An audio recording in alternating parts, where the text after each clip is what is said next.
Qax rayon sakini Nəriman Zuliyev vəfat edib. Nəriman Zuliyev rayonun ən tanınmış fotoqrafı hesab edilirdi. Onun hansı səbəbdən öldüyü məlum deyil.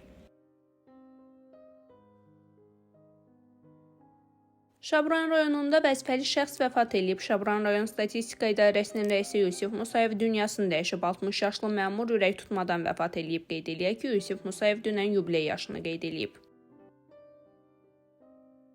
Paytaxtın Qaradağ rayonunda pəncərə silən 37 yaşlı qadın 4-cü mərtəbədən yıxılaraq ölüb. Hadisə Ələt qəsəbəsində baş verib. Məlumata görə 1989-cu il təvəllüdlü A. Səfərova yaşadığı evin pəncərəsini silərkən ehtiyatsızlıqdan yıxılıb. Xəstəxanaya yerləşdirilən qadının həyatını xilas etmək mümkün olmayıb. Faktla bağlı araşdırma aparılır.